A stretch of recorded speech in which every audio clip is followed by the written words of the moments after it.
Muito bem, pessoal. Sejam bem-vindos todos. Seja bem-vindo especialmente nosso ilustre convidado, o amigo do Márcio Pinheiro, que foi quem fez toda a gestão. Paulo César Vasconcelos, seja muitíssimo bem-vindo entre nós, né? Especialmente num dia tão assim, tão frenético e trepidante quanto o de hoje, em que a Inglaterra se acadelou e levou um baile, um vareio da Argentina. Tudo bem, Paulo César? Seja bem-vindo. Como vai, José, Eugênio, Márcio, meu velho companheiro de JB, Lourenço? Um prazer participar dessa conversa com vocês, especialmente num dia tão interessante como esse, em que vimos os vários, eu não sei se vocês vão concordar, os vários significados que um jogo de futebol tem, e eles todos vão além da bola na rede, né? Exatamente. Então, Paulo César, você já chutou a bola muito bem. É muito sobre isso que nós queremos falar contigo, né? Não é uma coisa sobre o futebol, enquanto futebol, aquela coisa muito tosca, muito violenta às vezes, muito inadequada a outras, mas sobre o significado de tudo isso, né? E no caso do Brasil, podemos até entrar por aí, né? O que isso pode ter significado para o sentimento nacional como um todo, ver uma seleção como a do Brasil também se acadelar ante o adversário e ver uma Argentina ser o que é, tirando, né, sangue, tirando coração, alma dos piores momentos e chegando aonde chegou. Que leitura tu faz sobre isso, Paulo? Olha, eu vejo a seleção da Argentina. Todos nós torcemos por algum time e, evidentemente, no momento em que o nosso time está jogando, a gente tem as mais variadas manifestações. Eu vejo a seleção da Argentina levar para o campo o sentimento que o torcedor tem na arquibancada. Me lembra até um pouco a uma frase gaúcha e que eu acho que se aplica muito à seleção da Argentina e nessa Copa do Mundo. Não está morto quem peleia. E a Argentina, ela o tempo inteiro, a busca pela vitória é inegociável. Não tem outro caminho, não vai ter outra alternativa.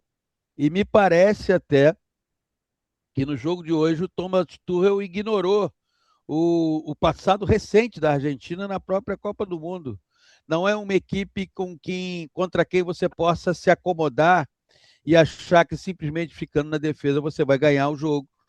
E no domingo eu tenho certeza que a gente vai ver um confronto que, entre outras coisas, vai ter emoção de um lado, que é a Argentina, e razão do outro lado, que é a Espanha. E tu arrisca o palpite?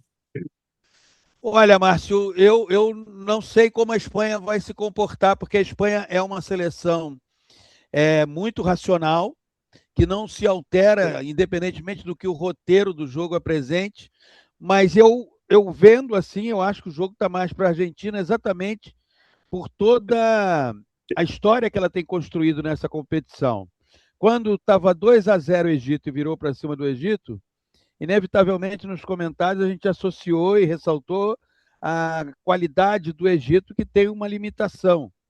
Né? Agora, quando você faz 1-0 e vira o jogo contra a Inglaterra, já é uma questão completamente diferente. Eu acho que o futebol, como tudo na vida, você tem que ter alma. Se não tiver alma, entende? É melhor não fazer qualquer coisa na vida. E há algum tempo eu não vejo uma seleção que mais bem traduz o que é jogar com alma. E jogar com alma não é sair distribuindo porrada, não, é jogar, jogar. Jogar o tempo inteiro, perseverar. Eu acho que está mais para a Argentina, embora a seleção da Espanha seja uma seleção muito forte, né? Mas, não sei, essa emoção, essa alma argentina, me parece, nesse instante até, algo difícil de refrear. De 1 a Esse, 10, quanto de alma a seleção brasileira teve nesta Copa? Se você me permite, José, eu te diria que a gente tem que fazer uma viagem maior. Qual foi a última vez? Eu tenho feito uma brincadeira com os amigos aqui. Qual foi a última vez que você viu um grande jogo da seleção? Vocês viram um grande jogo da seleção brasileira? 2002. 24 anos.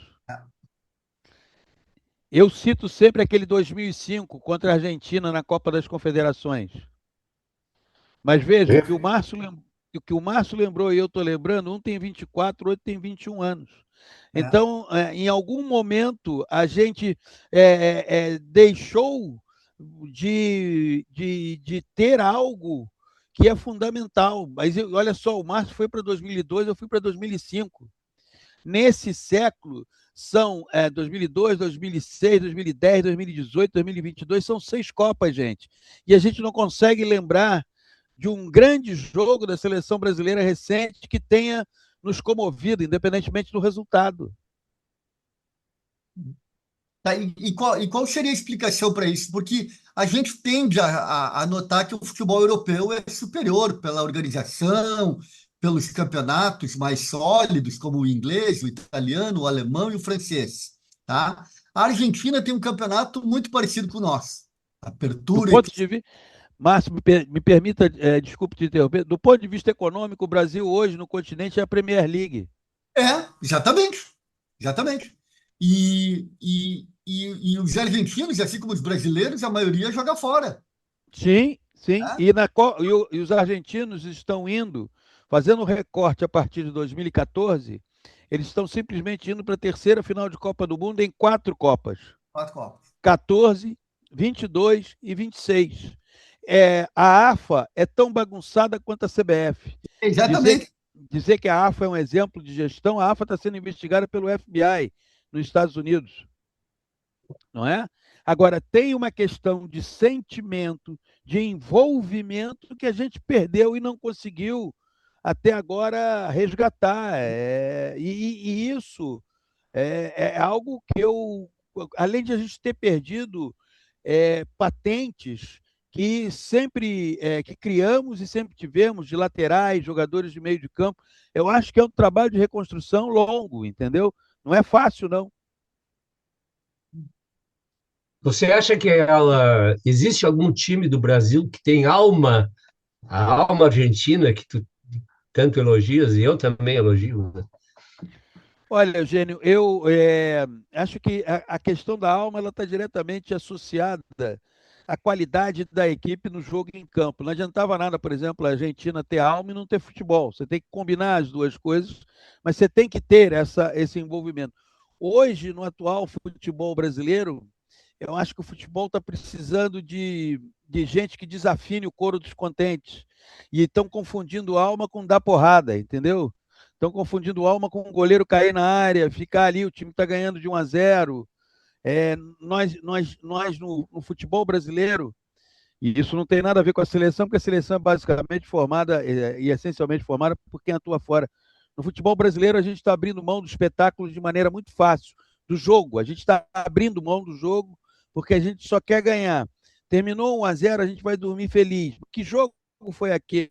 A bola rolou, a média, não sei se vocês têm essa informação, a média de bola rolando no Campeonato Brasileiro é de 48 minutos. Isso é uma sonegação a quem vai ao estádio e quem assiste pela televisão. Concordo integralmente. 48 minutos de um jogo de 90, você está sendo sonegado. Pague 2, leve 1. Exatamente. Então, estou sonegando o futebol. A gente precisaria ter assim, eu acho que a gente anda em círculo. A gente, em 2018, eu vi muita gente dizer assim, poxa, mas dava para ter ganhado da Bélgica.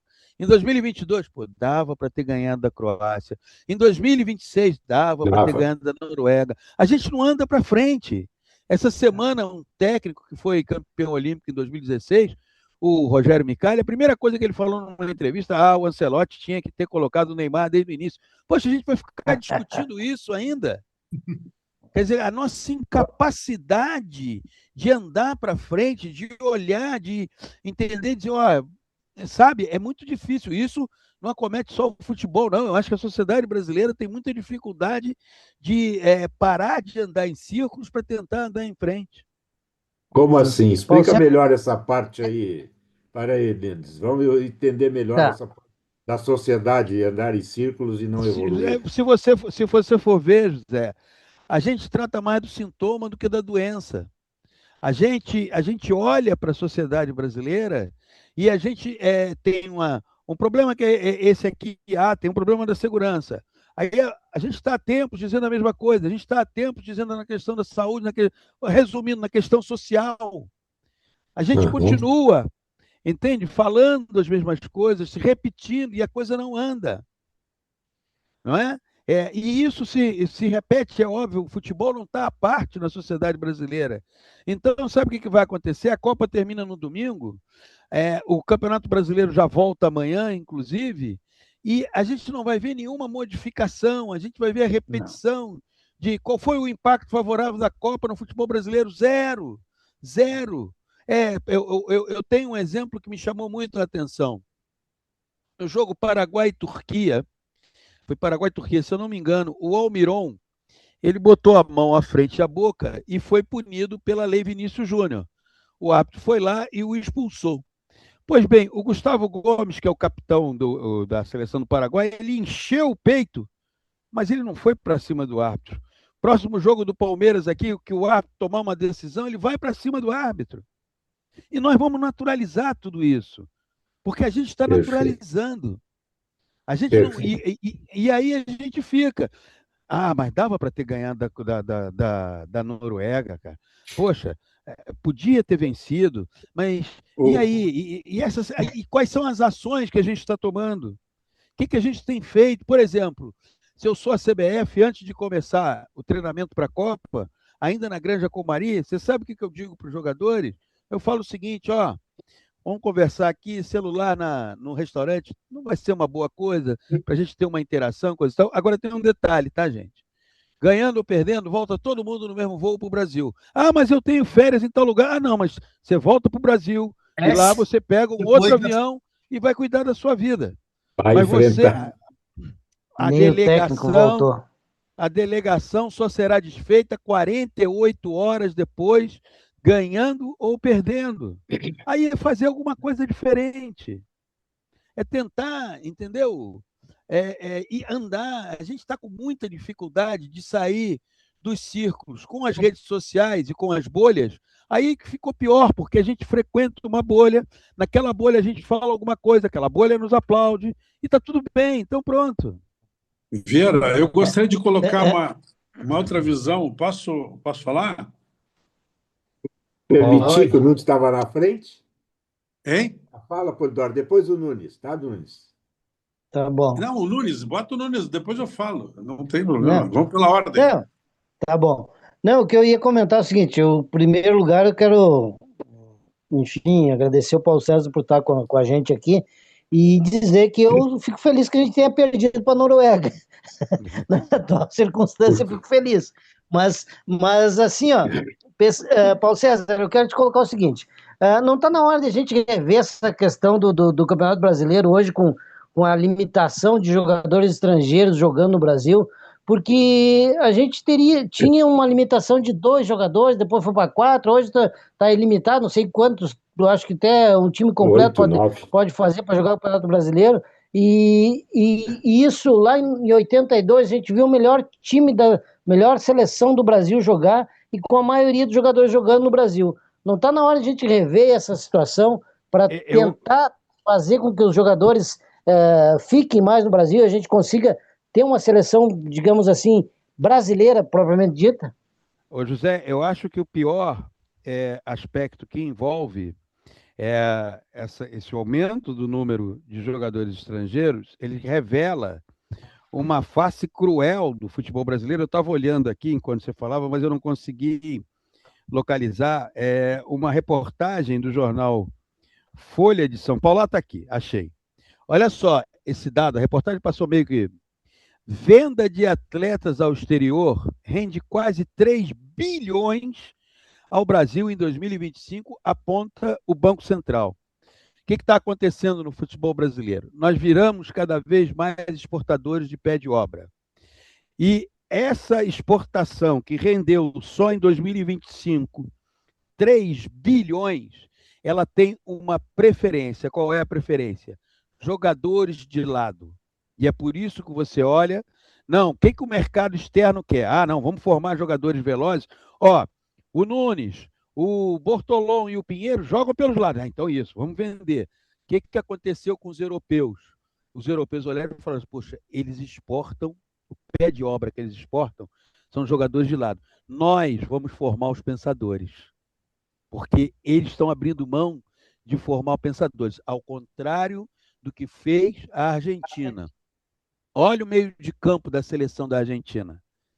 Então, a gente exporta esses adolescentes e alguns até pré-adolescentes e está indo na Bolívia, no Paraguai, no Equador, na própria Argentina, na Venezuela, no Uruguai, buscar jogadores. O que está acontecendo? A gente está sufocando vários jogadores da base, eles estão absolutamente sem espaço no futebol brasileiro. E eles estão começando a sair do Brasil cada vez de uma forma mais precoce, 17, 18 anos. Eu sempre brinco que havia um circuito no futebol brasileiro que era interessante o jogador cumprir. Esse circuito inclui Beira-Rio, Falecido Olímpico, Fonte Nova, Morumbi, Mineirão, Maracanã. Ok? Pois bem, ele não cumpre mais esse circuito. Ele vai lá para fora muito cedo. Quando ele usa a camisa da seleção brasileira, a identificação é muito baixa, porque ele tem toda uma formação no exterior. Então, é mais um aspecto que a gente não está discutindo nesse pós-Copa, porque a gente está querendo, quando sai essa reportagem aqui, sabe o que alguém olha e fala assim, você esse ano, em 2025, foram 3 bi, tomara que ano que vem sejam 4 bi, porque o que a gente tem é que exportar pé de obra, é isso. É isso. Eu queria colocar uma visão que é o seguinte: a situação da Argentina, ela não é uma situação qualquer, né? A Argentina tem um jogador que foi quem virou esses jogos todos aí, né? A bola, quando fica complicado, quando tudo fica difícil, bota a bola no pé do Messi, ele cruza, ele faz gol, ele desmonta, né, aquele espaço ali, ele se move de um jeito muito inteligente, taticamente muito efetivo e tal. É um jogador que praticamente nunca jogou na Argentina. A história dele é fora da Argentina. Ele não jogou. Ele não jogou na Argentina. Então, eu acho que o fenômeno da Argentina nos últimos anos ele não é um fenômeno qualquer, ele é algo que foge a uma comparação com a Alemanha, né, que foi desclassificada de novo mal, a Itália que nem há 2 Copas nem aparece, os 2 tetracampeões estão fora há muito tempo. A Inglaterra, que mais uma vez tentou alguma coisa e foi eliminada de uma maneira estranha, né? Porque a gente achava que a coisa estava mais ou menos se resolvendo até o momento que os argentinos começaram a se mexer de um jeito que é um jeito deles se mexerem, mas com uma qualidade em algum momento que entra na jogada, entra no jogo e que desequilibra. Foi sempre ele que, mesmo quando ele erra, né? Ele errou o pênalti e depois foi lá e resolveu. Então, eu queria propor uma análise assim que a gente pudesse olhar o fenômeno argentino dentro da sua realidade. Porque hoje, a maioria daqueles jogadores que estavam lá ontem estão jogando no exterior, né? Então, não acho que essa identificação tem a ver com o fato de jogar. Talvez tenha outro elemento que a gente não está enxergando que faz com que os jogadores não se identifiquem. O fato de ser um treinador estrangeiro, que é uma coisa assim diferente, né? Que não tem vínculos, não conhece direito, até joga com eles na Europa, mas joga e tem uma relação distante com o outro, pode ser mais próximo e tal. Então, acho que a Argentina está fazendo uma coisa esse ano improvável, né? Se eles ganharem da Espanha nessa trajetória aí que eles estão indo, e que é bem possível, hoje é 50%, né? Vai ficar na história do futebol mundial esse período da Argentina, né? Assim como era Pelé, foi, né? Claro, 58, claro. 62, 70 foi a era Pelé, que ali o Brasil só não ganhou, ele só não jogou, só não ganhou em 64 e 66. E até porque tiraram ele do jogo, né? Os portugueses acabaram com ele lá, né? Mas tem uma coisa, Jorge, que eu acho interessante, que a Argentina nunca renunciou à sua identidade. Embora seja um país também exportador de pé de obra, mas a Argentina nunca abriu mão de ter um Almada, um McAllister. Eles continuam é, formando jogadores que estejam identificados com o estilo de futebol deles. Isso é uma coisa. A outra coisa é que no Brasil, desde o 7-1, pelo menos a meu juízo, nós entramos também numa questão, eu digo sempre, eu brinco sempre que no Brasil a gente vive numa ponte aérea, euforia, depressão, euforia, depressão. Aí quando tem que parar para abastecer, é na histeria. Vai lá e abastece o avião na histeria. Pelo seguinte, contextualizando, quando o Brasil perde de 7-1 da Alemanha em 2014, a questão era que técnicos da geração do Luiz Felipe não sabiam mais nada, estavam desatualizados, enfim. Aí o que você passa a ter? Precisa de novos técnicos. O Brasil precisa de novos técnicos, aí vem os técnicos da nova geração. Surgiram vários técnicos da nova geração. Aí daqui a pouco, como o futebol brasileiro é uma fábrica de moer técnicos, os técnicos da nova geração não serviam. Aí vem o Jorge Jesus. Aí o Jorge Jesus faz uma revolução no Flamengo. Não, então tem que ter técnico estrangeiro, técnico estrangeiro, técnico estrangeiro. Vamos lá. Vocês aí no Sul, eu me lembro, o Internacional contratou o Miguel Ángel Ramírez. Não, porque o Miguel Ángel Ramírez, você tem que ver o Miguel Ángel Ramírez. Miguel Ángel Ramírez é uma loucura. Agora, ninguém alfabetizou o Miguel Ángel Ramírez no futebol do Rio Grande do Sul, que Grenal tem um peso, que perdeu, tem isso, tem aquilo. O que aconteceu? 3 meses depois, manda embora. E continuou a febre do técnico estrangeiro, e se você fizer um filtro ao longo desse tempo no futebol brasileiro, desde a chegada do Abel Ferreira, do Jorge Jesus e do Arthur Jorge, que para mim são os 3 técnicos que mais se destacaram, a maioria dos técnicos estrangeiros não conseguiu fazer rigorosamente nada. O Inter foi no Miguel Ángel Ramírez, o Grêmio foi no Cacique Medina. Não, porque tem que trazer o Cacique Medina. Sabe o que aconteceu? Cacique foi o Inter também. O Cudê. E o Cudê. No Inter. Aí sabe o que aconteceu? Essa Copa do Mundo agora não tinha nenhum técnico brasileiro. E sabe quantos técnicos argentinos? 7. 7. Porque na Argentina eles estão trabalhando para que cada vez mais os técnicos sejam bem formados, que os técnicos ganhem cursos e, ao mesmo tempo, vive-se uma situação que eu vou exemplificar aqui. O Flamengo, com o Jorge Jesus, ganha a Libertadores, perdia até os 38 do segundo tempo de 1-0, empata e vira o jogo para cima do River Plate. Pois bem, no dia seguinte e ao longo daquele ano, o Marcelo Galhardo continuou técnico do River Plate. Ele é um ídolo do River Plate, ele tem estátua na porta do River Plate. Se fosse o contrário, o Jorge Jesus seria demitido. Ou se o técnico do Flamengo fosse o Júnior, que é um ídolo do Flamengo, seria demitido. Então, nós temos maneiras diferentes de abordar, embora existam cenas comuns aos 2 países, como exportação de jogadores. Agora, há exportação, mas você vê que a Argentina não está indo no mercado da América do Sul e querendo formar um time que tem 10 estrangeiros, como está acontecendo no Brasil. Da base, né? Exato.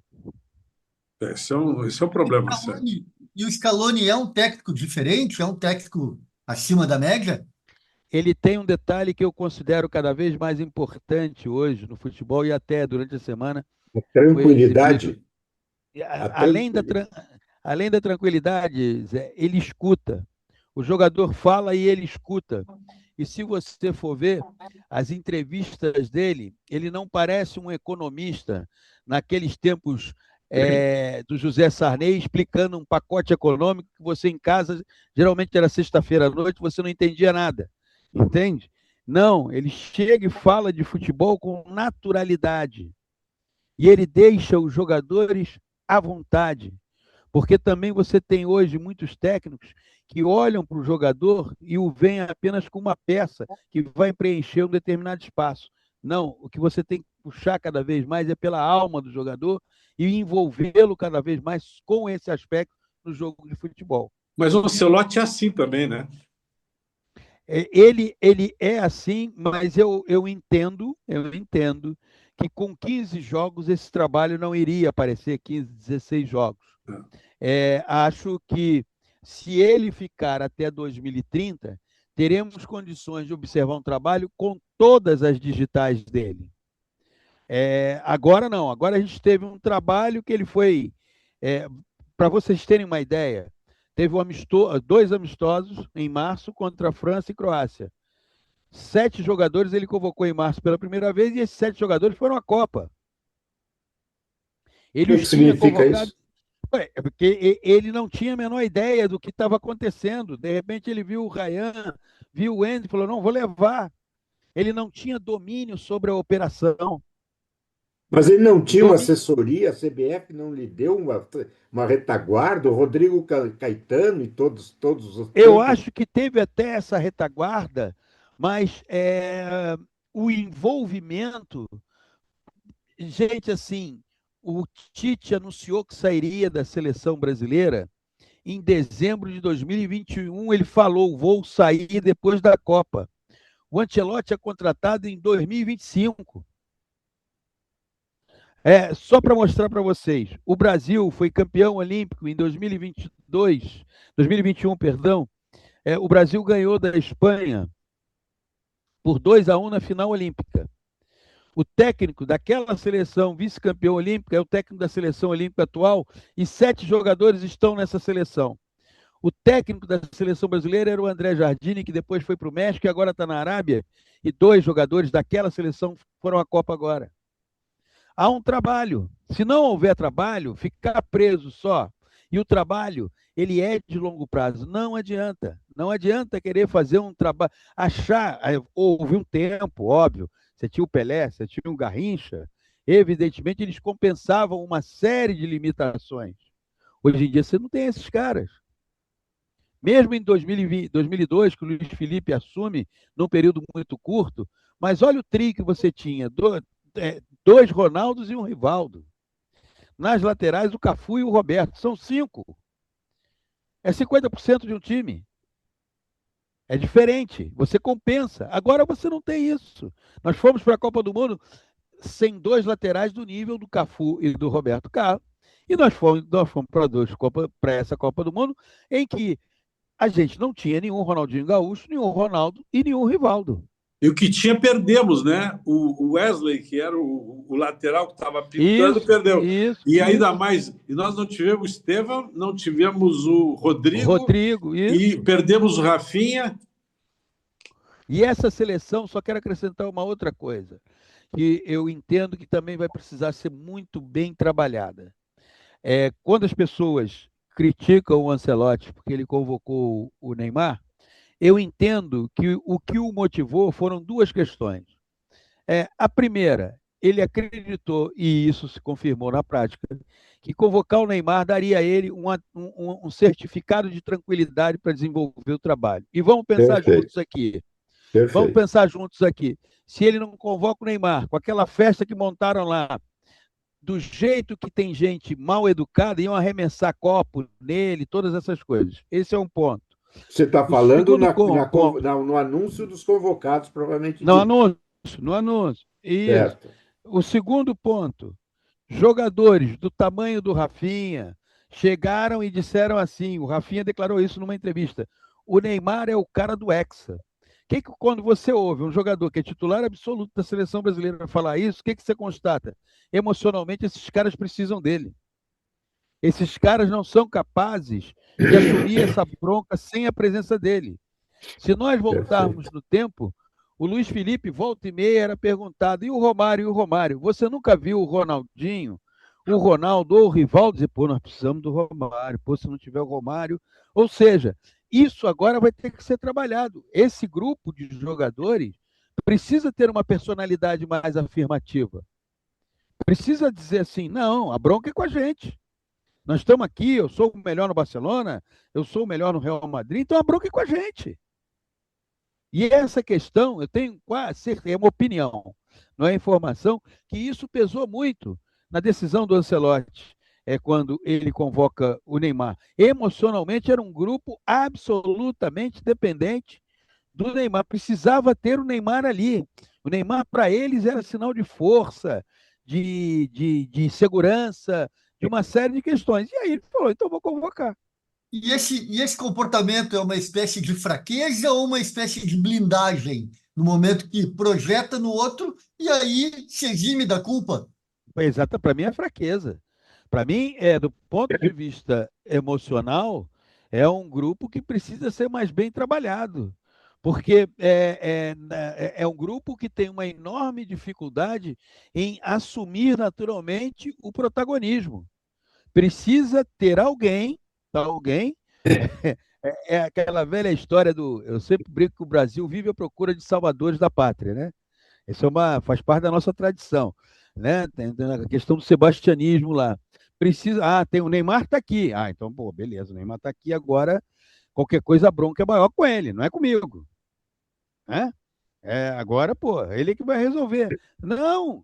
E a tua capacidade? E o teu nível de ambição? Qual é? E o teu desejo de ser protagonista? Qual é? Isso, para mim, foi o que mais chamou a atenção nesse grupo e certamente terá que ser muito trabalhado para essa próxima etapa até a Copa de 2030. Bom, nesse aspecto, o caminho ficou livre, que o próprio Neymar já disse, né? Estou fora, não sou mais atleta de seleção. Então, ele já disse isso. Ótimo. Agora tem a outra parte. E os jogadores? Essa é a questão. O Neymar já disse, pô, para mim acabou a seleção, já era, não sei o quê. Mas e eles, que mostraram total dependência emocional do Neymar até agora? Mas então, dentro dessa linha, Paulo César, o Vinícius Júnior é o grande craque, ou despontou como o grande craque. Um Aham. cara que se tornou um exemplo, né, na luta contra o racismo. E sempre se Sim, sim. apresentou, sempre soube ser, no Real Madrid, um personagem de destaque, de liderança. Ele também, então, transferiu o boné para o Neymar e se omitiu nessa situação toda? Ele também foi mais um dos que entenderam que a presença do Neymar era importante do ponto de vista emocional. Por quê? Porque são todos eles. O Neymar é o grande ídolo brasileiro desde 2010. São 16 anos. Eles cresceram vendo o Neymar. Mas o que eles precisam entender não é dizer que eu não quero o Neymar. Não é nada disso. É assumir esse protagonismo, vestir a roupa de protagonista. E isso falta a essa geração. Essa geração, ela Foi o que com faltou. a camisa da seleção brasileira, ela tem uma enorme dificuldade de assumir o protagonismo. Foi o que a geração do Romário fez com a geração do Zico, né? Exatamente. Por exemplo, você pega a geração de 90, ela naufraga na Copa. Ela vai para 94, pô, o Dunga estava em 90, o Bebeto estava em 90, o Romário estava em Ah, 90, o Jorginho estava em 90. E o que eles fazem? Eles assumem essa bronca, encaram isso. Não é um fardo, muito pelo contrário, é um prazer, não é? Assumir o protagonismo dá trabalho, cansa. é, Agora, você tem que saber querer mostrar que você quer isso. Eu acho que isso é algo que essa seleção tem uma enorme. Essa seleção não, essa geração tem enorme dificuldade quando veste a camisa da seleção brasileira. Nos seus clubes conseguem ser protagonistas, mas quando vestem a camisa da seleção brasileira, tem dificuldade de assumir esse protagonismo. qual vai ser o legado dessa Copa? Olha, do ponto de vista é, das duas equipes que estão chegando à final, eu acho que quando eu falei da questão da razão e da emoção que vão entrar em campo, eu acho que a maneira como a Argentina joga e a maneira como a Argentina ela desenvolve o seu jogo, tratando de forma inegociável, se recusando de maneira inegociável perder uma partida, isso é um exemplo para mim. É um exemplo para mim. A outra maneira da Espanha, perdão, que tem um jogo de controle, que muitas vezes induz o adversário a achar que ele está dominando o jogo, mas ela está à espera de, em algum instante, resolver o jogo, é outro legado. E o terceiro legado, nós vimos no jogo de hoje. Ou seja, quando você faz 1-0 e está enfrentando um adversário que se recusa a aceitar a derrota, você não pode fazer o que a Inglaterra fez hoje. E isso é muito comum no futebol brasileiro. Está voltando o Campeonato Brasileiro a partir de amanhã.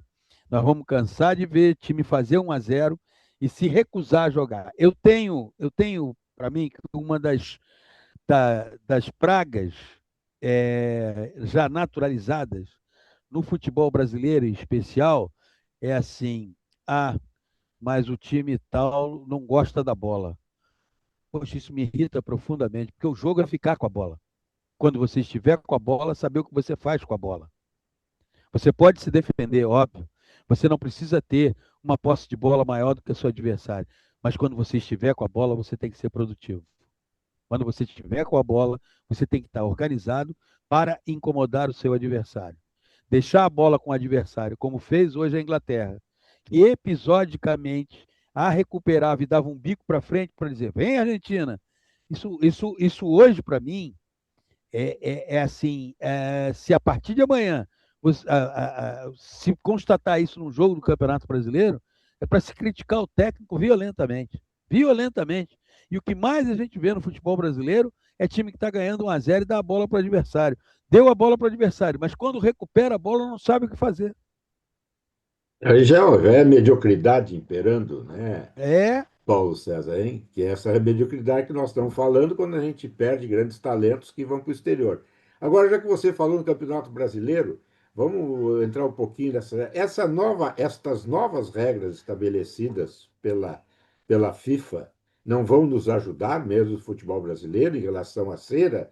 Tempo para lateral, tempo para tiro de meta, tempo para sair de campo e assim por diante. Isso deve ajudar a melhorar o número, o percentual de bola em jogo e reduzindo aquela omissão, aquela sonegação que hoje acontece no nosso futebol. o problema, José, para contextualizar, é o seguinte: primeiro, isso ainda vai ter uma reunião na CBF e não vai ser implantado de imediato. Ah, não? Então, Não. não, vai ser conversado ainda, na CBF vai conversar, porque a ideia da CBF é implantar agora, mas aí vai ouvir os clubes e eu tenho lá algumas ressalvas. Há uma que a Conmebol já anunciou que não vai adotar nem na Libertadores, nem na Sul-Americana, que é a Lei Vinícius Júnior, que o jogador bota a mão e na Copa do Mundo foi expulso, né? Foram expulsos o Almiron, da seleção do Paraguai, e o Hincapié, da seleção do Equador. A Conmebol já disse que essa não vai adotar. Essa não pode, coisa e tal, não sei o quê. É uma demonstração da Conmebol de que ela não está nem um pouco preocupada em combater o racismo. Porque essa regulamentação da FIFA adotada na Copa do Mundo veio em função do que fez o Cristiano com o Vinícius Júnior naquele Benfica e Real Madrid pela Champions. Então, eu entendo, José, que independentemente da adoção ou não dessas medidas, eu acho que os árbitros, quando começarem a dar 15 minutos de acréscimo, 20 minutos de acréscimo, que o goleiro caiu, o outro para sair de campo demorou, isso vai impactar no comportamento dos jogadores. Porque nós trabalhávamos uma época com protocolares 3, 4 minutos. Agora a gente mudou. A gente passou a ter 7, 8 minutos, protocolares. Eu entendo que o goleiro começou a fazer cera, no primeiro movimento de cera não tem advertência, tem amarelo. Entende? O que o Flávio Rodrigues fez naquele jogo do Internacional com o Vasco, no Beira-Rio, que ele expulsou o goleiro do Vasco, aquilo não pode ser uma exceção, aquilo tem que ser uma regra. Mas ele foi crucificado por ter feito isso, né? E aí você veja bem, então, ao invés de ganhar um respaldo porque também assim a arbitragem brasileira ela não tem uma liderança. Porque a liderança tem que dizer o seguinte: olha só, começou o jogo. Na primeira, vamos fazer o seguinte: começou. Na primeira, você sentiu que o goleiro tá, você pode até verbalmente dizer: olha, não vai ficar bom para você esse teu comportamento. Na segunda, ele fez amarelo e diz: eu te falei, se você quiser pagar para ver como vai acabar essa história, não paga para ver. Terminou uma rodada do Campeonato Brasileiro e aí os programas esportivos estão discutindo o seguinte: caramba, ontem teve um jogo que teve 15 de acréscimo, outro teve 20. Pô, teve 3 goleiros expulsos por cera. Você não acha que vai mudar?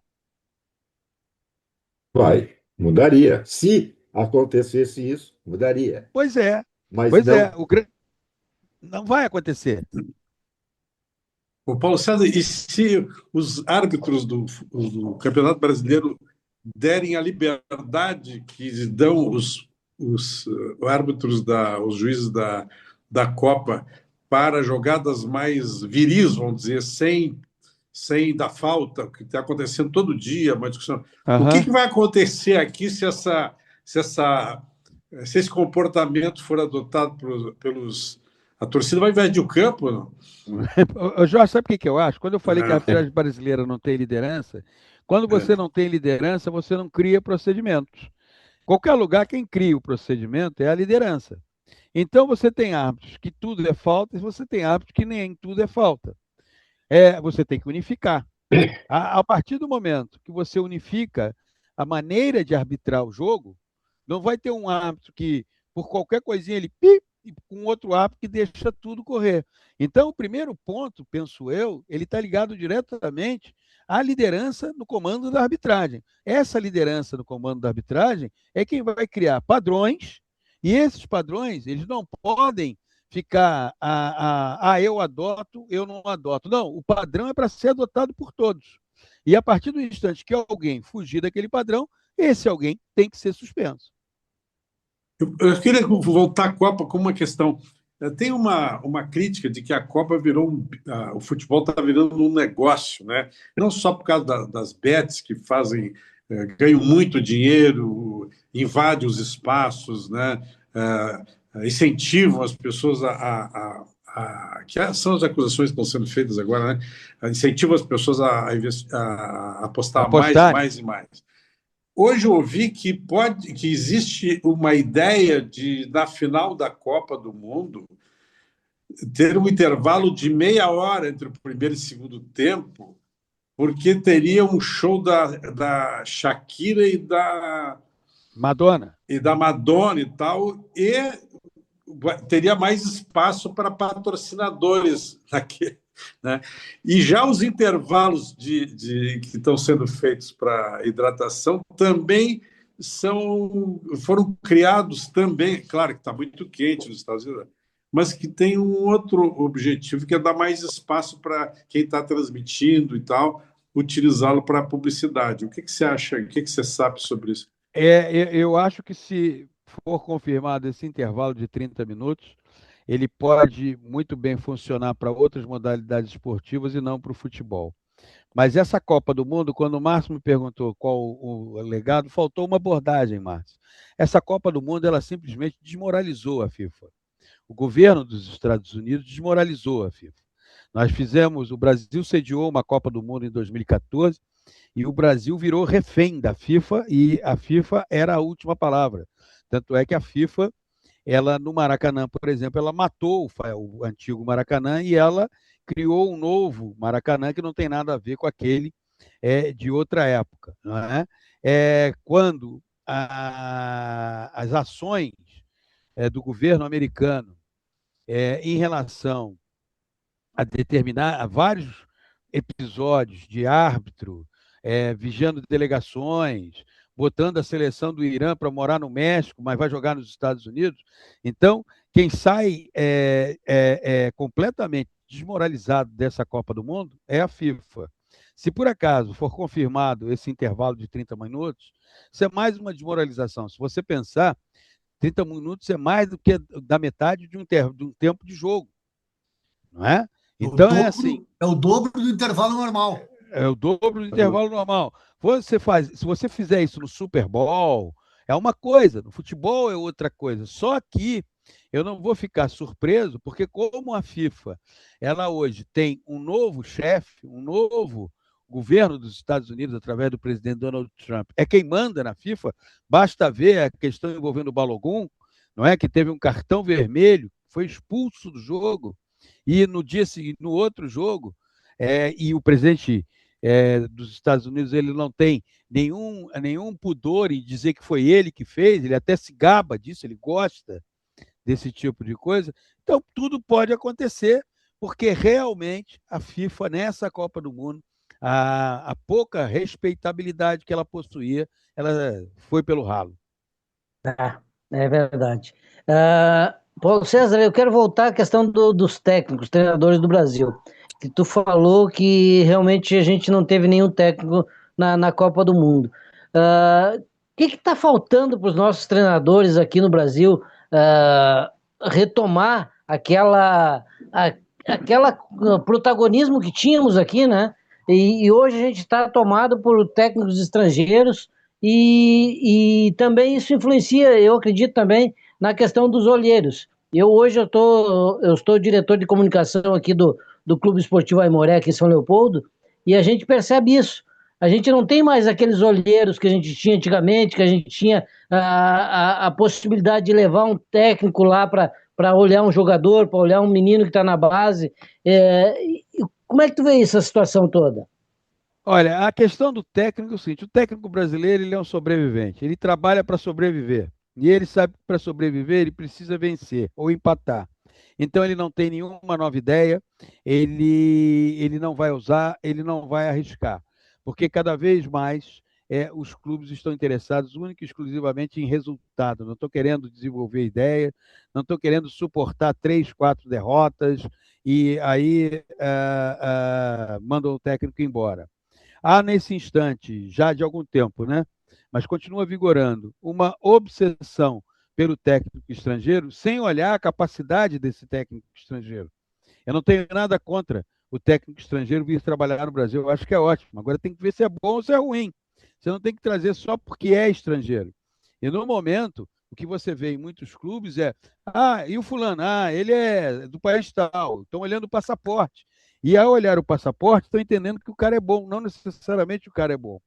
E quanto a outra questão, hoje em dia, efetivamente, você não tem mais a figura do olheiro, que você já tem, são empresários ultimamente definidos como agentes, que têm vários tentáculos espalhados por vários estados. E esses agentes vão lá e cooptam esses jogadores. Como hoje, olha só como que fica a situação. Como hoje, na parte de cima, no topo da pirâmide, você só traz jogador estrangeiro, o garoto de 17, 18 anos, ele não desperta o interesse do mercado exterior, mas ele não tem espaço aqui. Aí sabe o que acontece? Ele vai jogar no Chipre, ele vai jogar na Moldávia, e ele vai por quê? Porque a vida também é difícil. Ele é a possibilidade de resolver o problema de várias pessoas da família, a começar pelo pai e pela mãe. Mas o que acrescenta ele jogar na Moldávia, no Chipre? Entende? Não acrescenta nada. Mas é isso que a gente está... Desculpa te cortar, Paulo César. Teve uma polêmica esse final de semana, inclusive, aqui com o meu clube aqui, o Aimoré, que jogou em Pelotas contra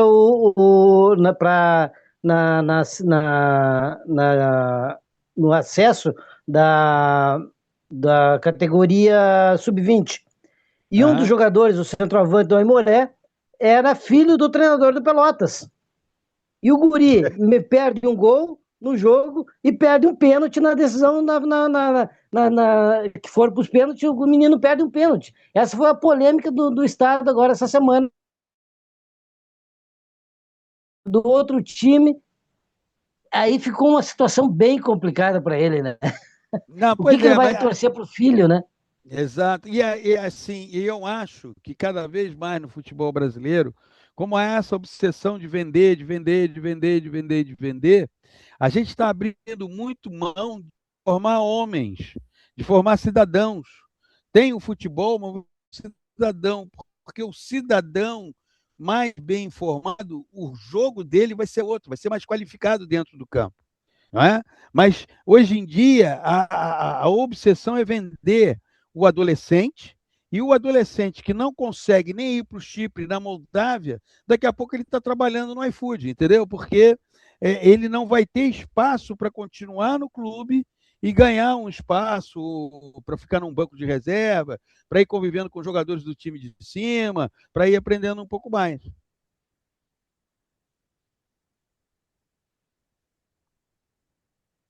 É bem isso, realmente.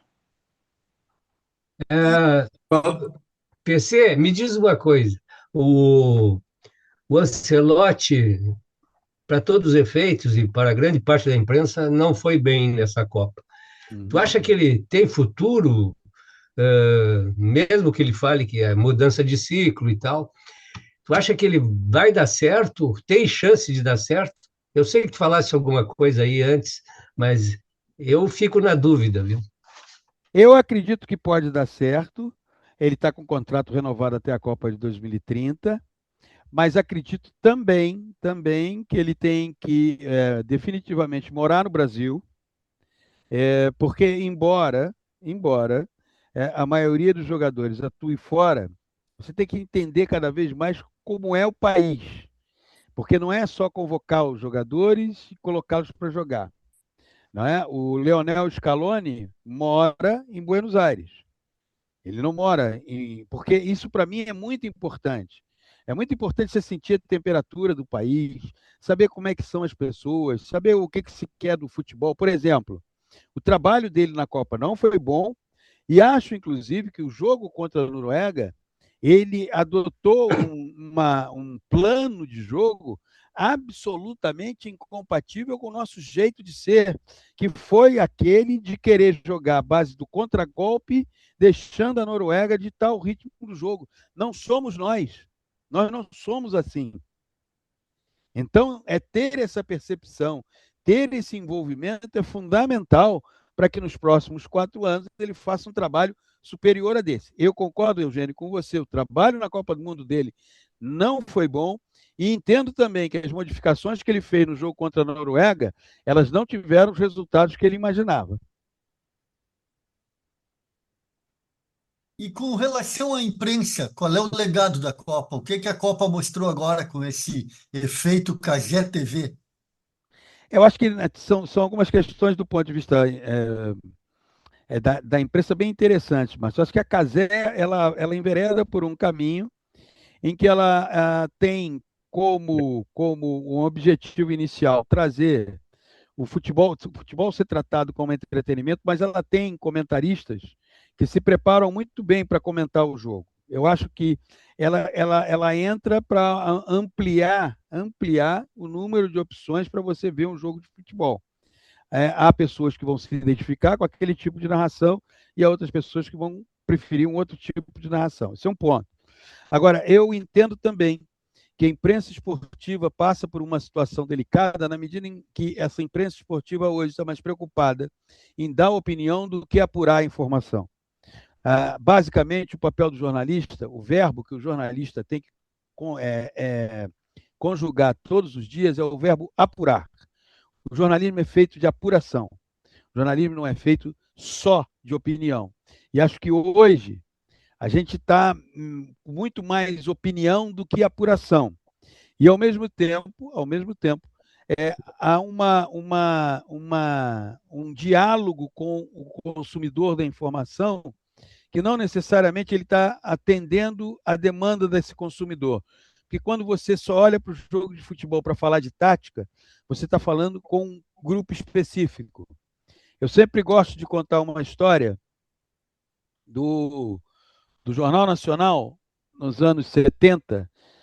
O Armando Nogueira era o diretor de redação, e aí a reunião do Jornal Nacional, e aí daqui a pouco o editor de economia falou assim, não, porque nós vamos dar hoje, qual é a matéria da economia? Aí o editor de economia, não, porque vai aumentar o preço do trigo. Aí o Armando falou assim, não, o preço do trigo a gente não vai dar, não. Não, porque o preço do trigo, a safra, coisa e tal, não sei o quê, e ficou aquele embate. Até que teve uma hora que o Armando perguntou, mas o que significa aumentar o preço do trigo? Aí o editor falou assim: o pão francês, por exemplo, vai aumentar. Aí o Armando falou assim: então no Jornal Nacional a gente vai dar que o pão francês vai aumentar. E depois a gente conta que isso só vai ocorrer por causa da questão que envolve o preço do trigo. Isso é dialogar. Quando eu vou para um lugar e só falo do ponto de vista tático, não olho a alma que o jogo tem e todas as situações, além da tática que o jogo te apresenta, eu não estou dialogando com você. Eu estou dialogando com aquela bolha que me acompanha nas redes sociais e que me acha sensacional, genial, porque eu falei de uma linha de 4, depois de uma linha de 3, porque eu disse que era bloco alto, bloco baixo, bloco médio, mas eu estou conversando com você? Não, não estou conversando com você. Não. Paulo César, uma questão que eu me preocupo não, eu penso eventualmente, o Vinícius Júnior pode-se dizer que é um craque, um bom jogador, mas ele não é o grande protagonista dessa seleção. Eu estou certo ou estou errado? É o desafio dele, de assumir esse protagonismo, mas eu entendo também que essa seleção precisa. Vou fazer uma comparação, tá? O melhor jogador da seleção de 94 era o Romário, concordamos todos? Sim. Sim. Agora, quem era o líder? Dunga? Então, é isso que eu falo. Não necessariamente o Pelé era o Pelé, mas na seleção de 70 tinha o Carlos Alberto e o Gerson. Então eu acho que também, quer dizer, tem essa coisa do Vinícius nesse lugar, mas está faltando alguém com a personalidade de liderar, que não necessariamente é aquele que o melhor jogador. E aí vou te Paulo, dizer, Eugênio, nós não temos, tá? Nós não temos.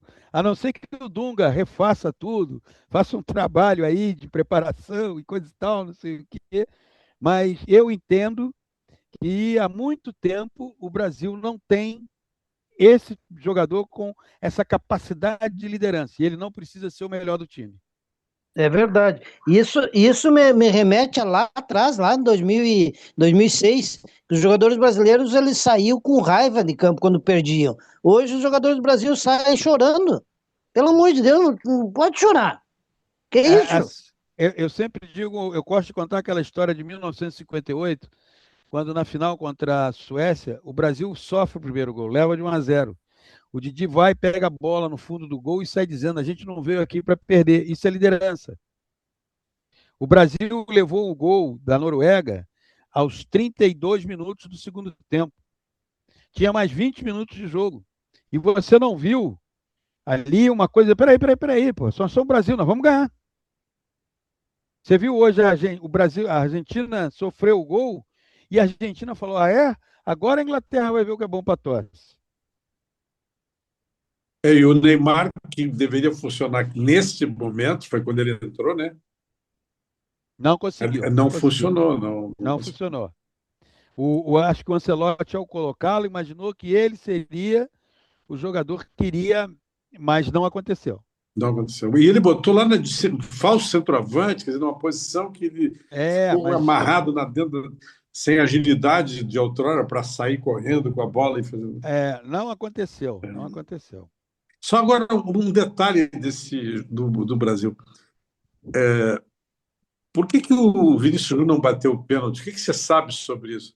A decisão foi, o Ancelotti disse que o Bruno Guimarães e a Ancelotti e a comissão técnica decidiram que o Bruno Guimarães tinha que bater. Então o Bruno Guimarães foi lá e bateu. Isso me leva, inclusive, à Copa de 2022, Brasil e Croácia, que o Neymar também não bateu, porque ele foi o último. Queria se consagrar sendo o último. Então, mas aí é que está. Em 2022, acho que ele deveria ter sido o primeiro. E agora, em 2026, acho que o Vinícius tinha que ter batido, embora não seja um bom cobrador de pênalti. E o Neymar é um excelente cobrador de pênalti. E se omitiu aquela vez lá contra a Croácia. Ficou para o último. Eu entendo que ele tinha que ter aberto a cobrança em 2022. Mas essa questão do quem cobra, né, tem muito a ver com a cabeça, com a força pessoal, né, com aquela segurança que o jogador tem numa situação de pressão, né? Que é quem que vai lá e decide, que não se abala, enfim. Então, essa decisão técnica, eminentemente técnica de mandar aquele rapaz, o Bruno, bater, né? Guimarães, Bruno Guimarães. Porque o Vinícius, se ele erra, ele não vai diminuir como jogador de futebol pela carreira que ele já tem, né? O Messi Assim como o perdeu. Messi errou 2 pênaltis agora E o Mbappé perdeu e o também. Mbappé perdeu também. Tu achas que a escolha do Casemiro como líder desse time foi um mau negócio para o Ancelotti? Assim, entre essas questões que eu entendo que o Ancelotti imaginou uma coisa e aconteceu outra, eu acho que ele, quando convocou o Casemiro e efetivou o Casemiro como titular, ele ainda era refém daquele Casemiro que ele treinou no Real Madrid e formava o meio de campo com o Toni Kroos e o Modric. Aquele Casemiro não existe mais. Não existe Aquele, mais. exatamente. Muitas vezes a gente tem essa tendência, a gente trabalha com alguém, passa o tempo e aí você vai trabalhar num outro lugar e você chama aquele alguém que lá atrás era ótimo, mas o tempo passou. E acho que, ao mesmo tempo, ele não se sentiu confortável para ir buscar uma alternativa. E aí podemos colocar na conta do tempo lá, chegou na Copa do Mundo com 12 jogos, né? 11 meses. Porque eu acho que o Casimiro era ele reconvoca o Casimiro, ele não fazia parte com os técnicos que antecederam, mas ele tinha uma ideia de um Casimiro que ele conheceu lá atrás, ele não era o mesmo. Um dos tantos equívocos. Paulo César, nós estamos nos aproximando do tempo que combinamos com você, mas eu preciso fazer Ah, uma tá. pergunta importante. É, Quanto de gaúcho tem nesse corpo aí que abraçou o carioquismo e vive no Rio, em São Paulo? Eu sou filho de Lombru Vasconcelos, que nasceu em Osório. E tinha 8 irmãos. Então eu tenho. Meu pai, inclusive, veio morar no Rio em 1954. Veio morar com meu tio, Manuel Neri.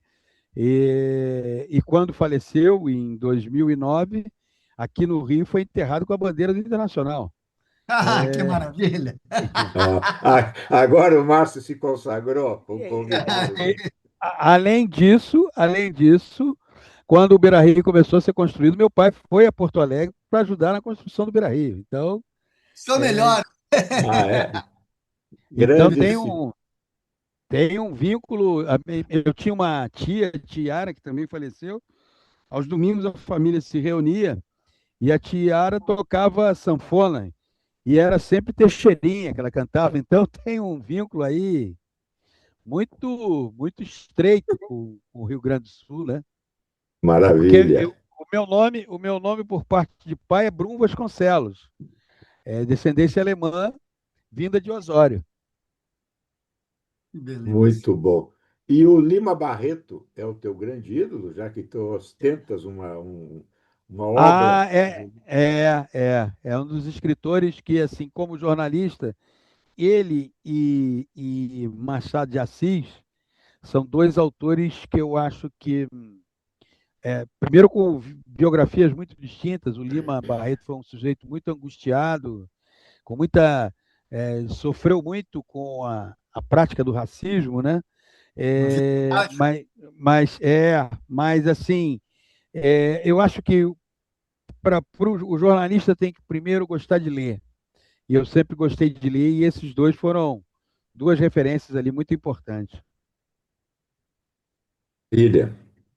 Paulo César Vasconcelos, muitíssimo obrigado pela tua disponibilidade num dia tão trepidante e importante como hoje. Né? Olha, Mas foi muito bom. Nós também dizemos muito mais que isso. Nós dizemos que foi ótima a conversa, Paulo César. Muito Que obrigado. bom. Bom trabalho para ti. Continue nessa tua bela trajetória profissional e pessoal. Grande Muito abraço. obrigado. Muito obrigado aí, grande abraço para vocês e salve o Rio Grande do Sul. Salve, salve. Tchau, tchau.